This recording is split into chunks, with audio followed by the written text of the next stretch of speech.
Trump ಸುಂಕ ಸಮರಕ್ಕೆ ಷೇರುಪೇಟೆಯಲ್ಲಿ ತಲ್ಲಣ. ಸುಮಾರು 3,200 ಅಂಕ ಕುಸಿದ ಸೆನ್ಸೆಕ್ಸ್. ನಿಫ್ಟಿಯಲ್ಲೂ ಭಾರೀ ಕುಸಿತ. ಕಳ್ಳತನ ಆರೋಪ. ದಾವಣಗೆರೆಯಲ್ಲಿ ಬಾಲಕನನ್ನು ಮರಕ್ಕೆ ಕಟ್ಟಿ ಗುಪ್ತಾಂಗಕ್ಕೆ ಇರುವೆ ಬಿಟ್ಟು ಹಲ್ಲೆ. ವಿಡಿಯೋ ವೈರಲ್, ಪ್ರಕರಣ ದಾಖಲು. ಉತ್ತರ ಪ್ರದೇಶದ ಪ್ರಯಾಗ್ರಾಜ್ನಲ್ಲಿ ರಾಮನವಮಿ ಆಚರಣೆ ವೇಳೆ ಪುಂಡಾಟಿಕೆ. ಮಸೀದಿ ಏರಿ ಕೇಸರಿ ಧ್ವಜ ಬೀಸಿದ ಸಂಘ ಪರಿವಾರದ ಕಾರ್ಯಕರ್ತರು.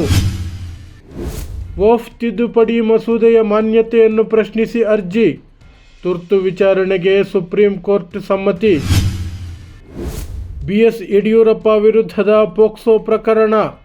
ಹಿರಿಯ ರಾಜಕಾರಣಿಯಾಗಿ ಖಂಡನೀಯ ಕೃತ್ಯ ಎಸಗಬಾರದು ಎಂದ ಹೈಕೋರ್ಟ್.